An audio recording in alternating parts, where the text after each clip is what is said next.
Bonjour à tous, c'est Anthony Clénet. Donc, je vais essayer qu'on fasse court parce que je pense que tout le monde a faim. Donc, je travaille au groupe ICV, je suis le responsable des services viticoles et je vais intervenir ici plutôt sous l'angle du numérique puisque on a une petite cellule numérique à 2 collègues et moi j'ai une expérience, j'étais ancien fondateur de la société SMAG et j'ai pas mal navigué dans l'AgTech. Alors, pour terminer ce tour d'horizon des solutions pour l'irrigation, NoView Hydro, je vais vous présenter, du coup, permet de faire du suivi et peut-être de répondre à des problématiques de vision à plus grande échelle quand on vient de voir des solutions qui sont très précises mais ponctuelles finalement et qui passent par une sélection de parcelles de référence. Comment on peut combiner plusieurs solutions pour avoir une vision plus globale ? Alors, je vais revenir sur peut-être des bases, certains connaissent, d'autres non, mais de la télédétection. Donc, vous voyez sur ce schéma qu'on va utiliser le satellite pour évaluer la lumière réfléchie par la végétation, le sol, éventuellement l'eau, et sur plusieurs longueurs d'onde. Donc, on prend des images qui ne sont pas dans le visible, ou en tout cas en partie, et qui sont aussi dans l'infrarouge généralement, donc ce qu'on appelle des images hyperspectrales ou multispectrales. Et on va essayer d'évaluer les différences qu'on va voir entre deux végétaux qui sont un peu différents. Ici, l'illustration, c'est sur la vigueur de la vigne. Et donc, du coup, une vigne plus vigoureuse va réfléchir différemment les longueurs d'onde d'une vigne moins vigoureuse ici. Et l'idée, ça va être de qualifier les objets avec ces éléments-là. L'intérêt qu'on a, c'est qu'une image satellite, ça couvre un grand territoire et on va pouvoir, du coup, identifier comme ça et suivre des très grandes surfaces. Alors, on a appliqué cette technique-là au suivi de l'irrigation, du stress hydrique plutôt. Et donc, on a travaillé avec notre partenaire Terranis sur une thèse qui a eu pour objectif d'identifier quelles sont les longueurs d'onde intéressantes pour mettre en place un indice d'état hydrique différent. Alors souvent vous entendez parler du NDVI qui est l'indice de suivi de la végétation. Là c'est un indice spécifique qui va chercher d'autres longueurs d'onde dans l'ensemble de l'hyperspectre qu'on a et qui permet d'avoir une vision de la quantité d'eau dans le végétal. Et puis on a spatialisé cette information pour pouvoir faire un suivi à l'échelle, on va dire plutôt d'un territoire, donc ça peut être une appellation, ça peut être une commune, un département, etc. Le principe, évidemment, pour faire une acquisition satellite, c'est qu'on va identifier d'abord les parcelles. Donc il faut une cartographie des parcelles sur lesquelles on veut faire un suivi. C'est une étape incontournable, évidemment. C'est pas toujours si simple. Donc on parle d'outils numériques. La première étape de cartographier un grand territoire pour avoir ces éléments-là, ça fait partie des outils numériques aussi de base, de qualifier les éléments parcellaires sur leur contour, mais aussi sur la qualification des parcelles. On en reparlera, il faut connaître peut-être l'état de l'enherbement, il faut connaître les manquants, il faut connaître un certain nombre d'informations qui vont influer sur les modèles qui sont derrière. Une fois qu'on a cette cartographie et cette identification, qualification des parcelles, on va acquérir les images régulièrement. Ici, on utilise des images qui sont issues du réseau de satellites Sentinel. Donc on va dire qu'en théorie, on a une image tous les 5 jours en moyenne. Évidemment, quand il y a des nuages ou quand il y a des perturbations atmosphériques, on en a un petit peu moins. Et puis, on va pouvoir identifier et traiter comme ça des indices qui permettent d'avoir une information sur les parcelles. Et puis, on va en tirer un indice plutôt interparcellaire, c'est-à-dire moyenné à la parcelle, c'est ce qui nous intéresse aujourd'hui, même si vous voyez que sur les images, on peut aller regarder l'état hydrique à l'intérieur des parcelles quand on a des parcelles de grande dimension. Alors voilà ce que ça peut donner à l'échelle de parcelles un peu regroupées ici pour le cas d'étude. Et donc vous voyez, à des dates différentes, on va avoir cette évolution de l'état hydrique des parcelles qui ne suit pas du tout l'indice de végétation qu'on a l'habitude d'avoir. C'est-à-dire que l'état hydrique va varier et on va voir qu'il y a eu une pluie et que cet état hydrique remonte vers des seuils de confort ou baisse vers des seuils de stress beaucoup plus rapidement qu'un indice de végétation qui va croître au fur et à mesure de la saison puis qui va rebaisser en fin de saison avec la sénescence des feuilles. Donc c'est vraiment important de voir que ce ne sont pas des indices comparables et qu'ils évoluent de manière beaucoup plus rapide. Ce qui nous intéresse, comme je l'ai dit tout à l'heure, c'est d'avoir un suivi à grande échelle. Donc on va, comme ça, cartographier sur un vignoble, un bassin versant, etc., des points avec des valeurs moyennes à la parcelle qui vont évoluer dans le temps et qui vont nous permettre comme ça d'identifier des cinétiques. Ça a été présenté tout à l'heure, hein, la cinétique d'évolution, elle est importante puisqu'elle va correspondre aussi à des pilotages, à des profils recherchés et qu'on ne va pas piloter de la même manière l'ensemble des parcelles. L'idée ici, c'est d'identifier des parcelles qui ont des cinétiques à peu près équivalentes, qui vont pouvoir rentrer dans des lots, et que ces lots vont servir ensuite à identifier à grande échelle un pilotage qui va être combiné avec des outils plus précis localement, réellement de pilotage de l'irrigation. NoView Hydro ne vous permettra pas de piloter l'irrigation, vous n'aurez jamais une quantité d'eau à la fin qui va vous être donnée en millimètres, etc.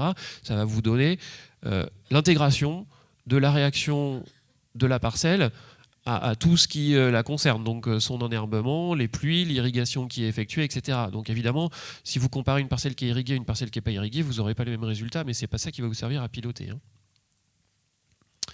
Donc ce qu'on fait, c'est plutôt des grandes classifications sur des lots de parcelles équivalents pour voir comment se comportent au fur et à mesure de la saison ces parcelles. Et puis on va les classer et puis on va voir s'il y a des périodes où il va falloir intervenir ou autre. Et donc du coup, on joue sur des lots un petit peu comme ça d'évolution. Dans les cas d'usage, on a des appellations qui se sont servies de ces éléments-là pour comparer plusieurs années et aller chercher les éléments de dérogation par rapport aux demandes d'irrigation, de démarrage, etc., ou qui permettent d'étudier sur plusieurs années les comportements, les évolutions, les effets du changement climatique ou ce genre de choses. Et puis, pour terminer, essayer de donner une comparaison et un petit peu des critères. Vous avez ici, alors on vient d'en citer, ils ont été présentés, les différentes techniques qu'on a l'habitude d'utiliser pour faire du suivi d'état hydrique ou du pilotage d'irrigation. Donc vous voyez qu'on a des outils qui sont plus ou moins précis, des outils qui prennent plus ou moins de temps en termes de mesure, des outils qui permettent d'avoir une vision spatialisée plus ou moins grande, ou une temporalité de répétition des mesures plus ou moins grande. Et puis là, vous avez la comparaison avec les outils de télédétection.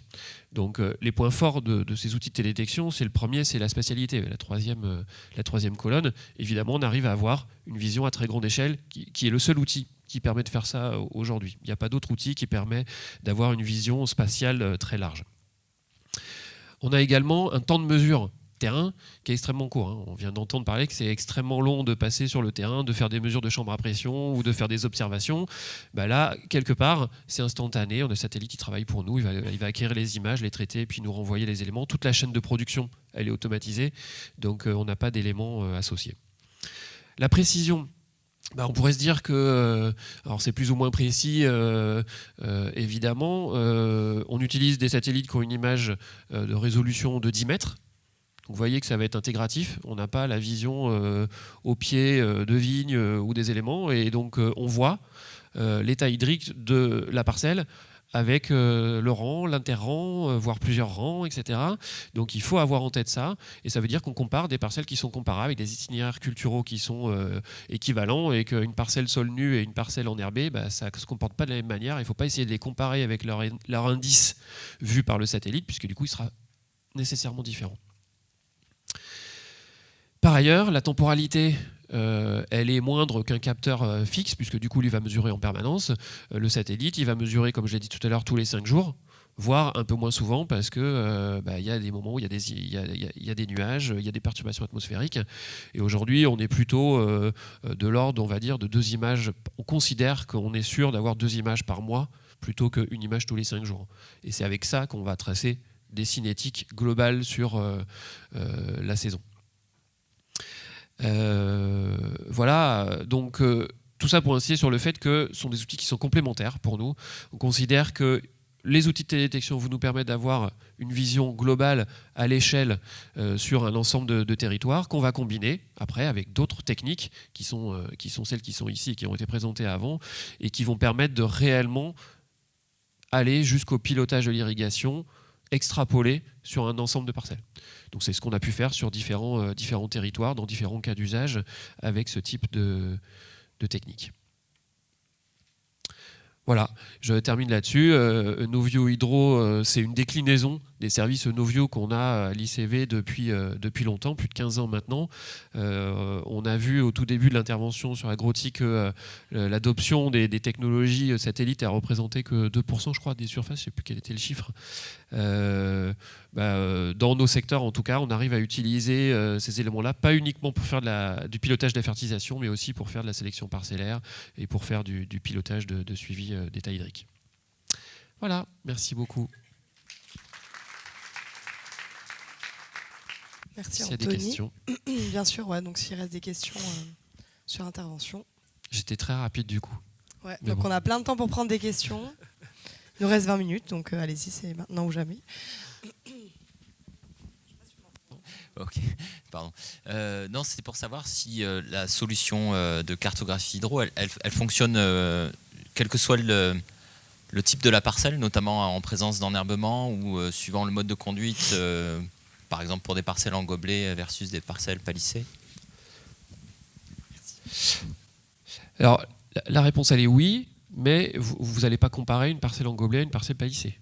Les indices, ils seront différents et vous ne pourrez pas les comparer l'une avec l'autre. Ou si vous comparez une parcelle enherbée, une parcelle non enherbée, vous aurez des résultats qui sont différents. Donc quand on veut faire du pilotage et de l'extrapolation, on va demander à qualifier les parcelles pour pouvoir ensuite faire des lots de parcelles et faire du pilotage qui sont homogènes. Sinon, c'est très compliqué d'interpréter les résultats qu'on voit. Alors à nouveau, on a parlé juste à l'instant que c'était hyper important d'avoir cet élément de conseil qui est associé. L'interprétation des cartes Novio Hydro sans conseiller, je pense que les viticulteurs ils savent pas l'utiliser. Donc c'est intégré avec d'autres outils de suivi qu'on va pouvoir en extraire les informations et puis d'en prendre des décisions qui sont éclairées. Mais du coup, il n'y a pas cette notion de manière absolue de dire bah voilà, quand je vois ça, je sais exactement ce que je dois faire et j'ai une information sur la quantité d'eau à apporter. Donc il faut vraiment avoir cette notion d'éléments relatifs. C'est un modèle qui a été calé sur des potentiels de tiges qui ont été mesurés, qui ont été corrélés avec les longueurs d'onde qu'on voyait, les éléments qui sont associés sur l'image. Mais par contre, ça ne nous donne pas la valeur absolue de potentiel de tiges sur chaque parcelle. Bonjour, merci pour la présentation. Pour rebondir sur la question de Xavier, est-ce que, plutôt pas forcément dans le cadre de pilotage de l'irrigation, mais plutôt dans le cadre justement de recherche ou de suivi de parcelles, pour faire du suivi justement de techniques différentes, donc typiquement enherbement versus sol nu ou gobelet versus palissage, eau, rognage, machin, sur des grandes échelles, est-ce que ça pourrait être utilisé ou du coup le fait que les indices soient complètement différents empêche la comparaison ? Non, alors je pense pas. Vous allez pouvoir suivre et comparer des cinétiques et puis vous, après, en termes de recherche, du coup, essayez de voir quels sont les comportements. Est-ce que le fait d'avoir détruit un couvert très tardivement, on a vu un impact ou pas? Et donc, on peut faire ce genre de suivi. Quand je dis il faut faire attention, c'est parce que dans un outil sur étagère, on aurait envie que ça nous donne, du coup, avec une valeur et qu'on se dise, ok, ben ça j'ai compris, ça donne ce résultat-là. C'est pas le cas. C'est-à-dire que l'interprétation, elle va pas être automatique et on peut pas en déduire une information absolue de cette donnée, quoi. Mais par contre, oui, en termes d'outils de R&D, ça peut être très efficace pour avoir des suivis en complément d'une information qualifiée. C'est-à-dire que si vous ne savez pas que c'est un gobelet et qu'il est enherbé, on va être incapable de donner une interprétation à ce qu'on perçoit. Pour compléter, j'ai beaucoup montré qu'on pouvait raisonner à l'échelle de la parcelle. Sur des grandes parcelles, on peut s'apercevoir de problèmes d'irrigation sur le système d'irrigation parce qu'on va s'apercevoir qu'il y a des lignes qui sont bouchées, etc. Parce que normalement, on devrait avoir quelque chose d'assez homogène en termes de comportement et on va avoir des zones de stress hydrique en plein milieu de la parcelle ou dans des zones à droite, à gauche, etc. Et on a des clients qui se sont du coup aperçus comme ça de dysfonctionnement. Alors ça ne marche que quand on a des parcelles relativement grandes, hein. Encore une fois, je reviens sur il y a un pixel de 10 mètres, donc généralement à moins de 30 mètres de largeur, on va exclure les parcelles, considérer qu'il y a trop de risques d'effet de bord, etc. pour analyser les données. Bon, bah merci beaucoup Anthony. Merci à vous, merci.